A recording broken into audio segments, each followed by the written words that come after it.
Hello students, in the last session we were discussing about functions as objects. There we have studied a function can take another function as argument, and the function which takes another function as argument, it is called as higher order function.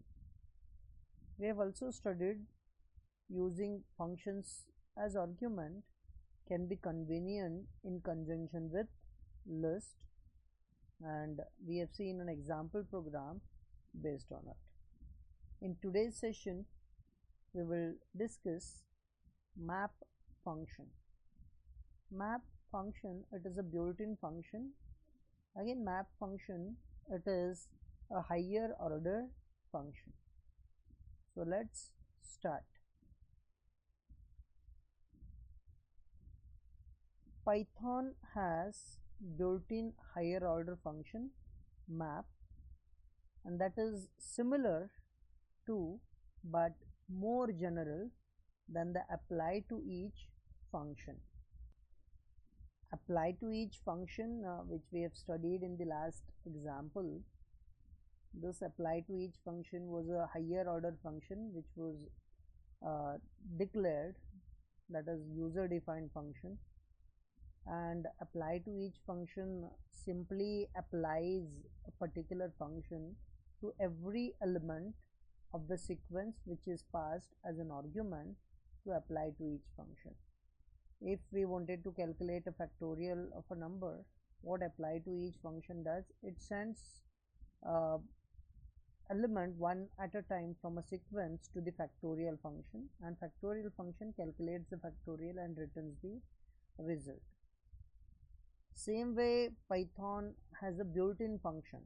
No need to declare a function like apply to each function. Python has a built-in function for that, and that function is called as map function, which works similar to apply to each function.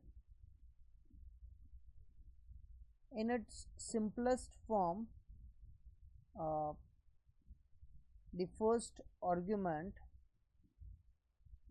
to map is unary function. Remember, the first argument to the map function is the unary argument, that is a function. We have to send a function name as a argument, and the second argument is any ordered collection of values suitable as arguments to the first argument. The second parameter to the map function, it is the sequence of values. We have to pass a sequence of values to map function. What map returns? It returns a list generated by applying first argument to each element of second argument. Now, map function, how it works? Map function simply applies the first argument. The first argument is a function name. It applies that function to every element in the sequence. If we are passing the second argument as sequence 1, 2, 3, this 1, 2 and 3 is applied, means the function, whatever function we are sending as a first argument, that is applied to every element in the sequence. That is, it is applied to value 1, it is applied to value 2, it is applied to value 3. Look at this example now. So suppose we are calling a map function here, map, and we are sending a function name fact to it, and then we are passing a sequence to it. Sequence simply contains multiple values, remember. So we are sending multiple values. If you look at this sequence, it is in square bracket, that means it is a list. We can even pass a tuple, that is enclosed in round brackets also. Now, how this map function works here? Map function executes this fact function for every element in the sequence.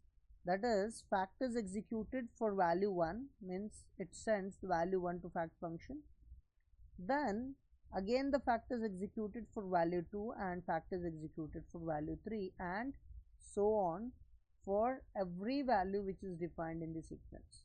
Now if you look at the map function, it is taking two arguments. The first is fact here and the second is sequence. The fact is a function, remember, and it is a user defined function. That function needs to be defined in the program. Okay, and when you execute this, it may return a result that is 1, 2 and 6. That is the factorial of these numbers. Factorial of 1 is 1, 2 is 2 and 3 is 6. Okay, let us execute one simple program based on this to understand the map function very clearly. Okay, let's start. Okay, let us open idle.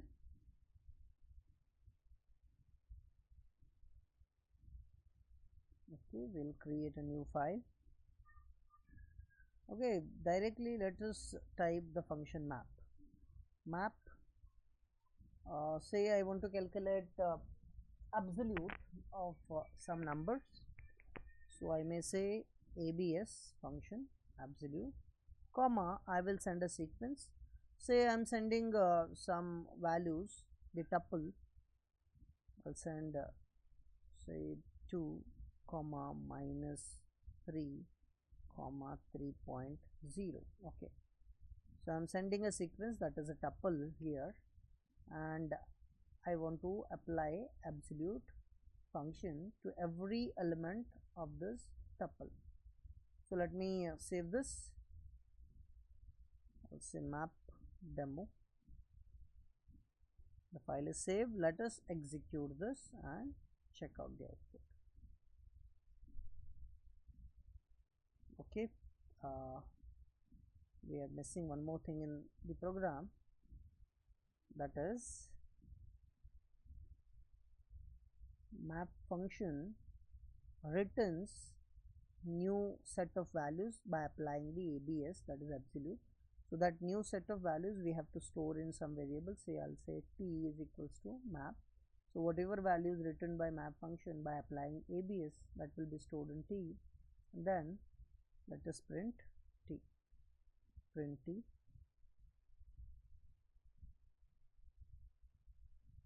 Okay, now verify the output, execute. You can see the output is 2 comma 3 comma 3.0. Now absolute function, as I've said, simply changes the sign negative to positive. Let us apply another function, say fact, and let me execute it. Now you can see when I try to apply a fact function, it is giving me an error. So what it is saying, you can see error is in this file mapdemo.py at line number 1. So the error line is also displayed, and error it is showing name fact is not defined. So I am passing a function name as fact, but this fact function is not defined. In the earlier example we have passed the abs function, but it didn't give us any error for abs because abs is a built-in function in Python. But whereas this fact is not a built-in function in Python. That is the reason we have to define the function fact. We ourselves have to write the definition of factorial function. So let us write the definition of factorial function. So I already have the code copied of factorial function, so I just pasted it. I'll say fact. So this is function fact, which takes one argument. Okay, and it simply calculates factorial of this particular number which we have sent to it. I am not going through the logic of calculating factorial here because we have already studied how factorial is calculated. So the work of factorial function, it is to calculate the factorial. Now how this program works? Map function, when we execute, it calls fact function for every element in this sequence. It calls fact by sending 2, so 2 will go to the fact function, that is e will have value 2, and for that value 2 it will calculate factorial and it will return, and that will be stored in t. Second time minus 3 is sent to fact function, and again fact is called. Again the factorial of minus 3 is calculated, that is stored in t. Same way for 3.0, that is stored in t, and lastly we will get our output. So there is no need to write a function like apply to each here when we are using a map function, because map is a built-in function in Python. Okay, let me send different values here. Instead of sending these values, I'll send now a list. So I'll say value 2, 3, 4, 5. I want to calculate factorial of these numbers, so I'm sending it. So let us save this and execute it. Now you can see there is no error and we are getting the output. Factorial of 2 is 2, 3 is 6, 4 is 24, and 5 is 120. So this is how we can use a map function.